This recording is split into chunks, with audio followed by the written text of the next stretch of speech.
Hello guys, movie review of mister Bachchan. ఈ movie రీసెంట్గా థియేటర్లో రిలీజ్ అయ్యి ఫ్లాప్ అయ్యింది. ఇప్పుడు నెట్ఫ్లిక్స్లో స్ట్రీమింగ్ అవుతుంది. థియేటర్లో ఎంతమంది ఈ మూవీని చూసారో మాతో షేర్ చేసుకోండి. మూవీ చూసాక నాకైతే నచ్చలేదు గైస్. మూవీ నాకు ఎందుకు నచ్చలేదు అన్న విషయాలు ఫుల్ రివ్యూలో తెలుసుకుందాం. ఇక మూవీ స్టోరీ లైన్ విషయానికి వస్తే, ఒక నిజాయితీపరుడైన ఇన్కమ్ ట్యాక్స్ ఆఫీసర్ మన హీరో ఒక విషయంలో సస్పెండ్ అవుతాడు. అసలు ఏం చేసి సస్పెండ్ అయ్యాడు, సస్పెండ్ అయ్యాక ఏం చేశాడు, హీరోయిన్ని కలిసాక ఏం జరిగింది అన్నదే మూవీ యొక్క స్టోరీ. ఫస్ట్ 15 మినిట్స్ చూసాక సినిమా నాకైతే బాగానే ఉంది అనిపించింది.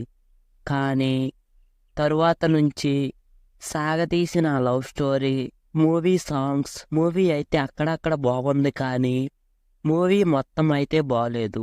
మిస్టర్ బచ్చన్గా అయితే రవితేజ గారు ఇన్కమ్ ట్యాక్స్ ఆఫీసర్గా తనదైన బాడీ లాంగ్వేజ్తో బాగా యాక్ట్ చేశారు. హీరోయిన్గా భాగ్యశ్రీ తన గ్లామర్తో అలరించింది. ముఖ్యంగా సాంగ్స్లో బాగా ఆకట్టుకుంది. విలన్గా జగపతి బాబు అంత పవర్ఫుల్ విలన్గా అనిపించలేదు. జగపతి బాబుని అంతగా ఉపయోగించుకోలేదు, కానీ తన పాత్రలో బాగా యాక్ట్ చేశారు. కమీడియన్ సత్య ఫస్ట్ హాఫ్లో తన కామెడీతో నవ్వించాడు. ఇక మిగతా యాక్టర్స్ తనికెళ్ళ భరణి, గౌతమి, సచిన్ ఖడేకర్, ప్రవీణ్ తమకి ఇచ్చిన పాత్రలో బాగా నటించారు. మిగతా యాక్టర్స్ కూడా తమ పాత్రలకు న్యాయం చేశారు. మూవీలో లవ్ సీన్స్, ఫైట్ సీన్స్, అలాగే సాంగ్స్ని కొంత డ్రిమ్ చేసి ఉంటే బాగుండేది. మెయిన్ పాయింట్ మధ్యలో లవ్ సీన్స్, సాంగ్స్ చిరాకు తెప్పిస్తాయి.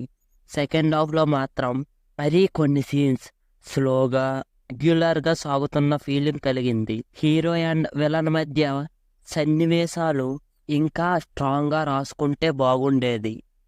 మెయిన్గా విలన్ పాత్రని స్ట్రాంగ్గా చూపిస్తే బాగుండేది. బ్యాక్గ్రౌండ్ మ్యూజిక్ అయితే పర్వాలేదు అన్నట్లుగా ఉంది. మూవీలో 2 సాంగ్స్ బాగున్నాయి.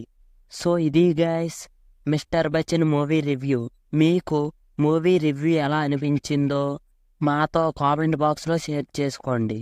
మీకు మా రివ్యూ నచ్చినట్లయితే వీడియోకి ఒక లైక్ చేసి మన ఛానల్ని సబ్స్క్రైబ్ చేసుకోండి. ఇంకో మంచి వీడియోతో మళ్ళీ కలుద్దాం. Thanks for watching. Hello guys, movie review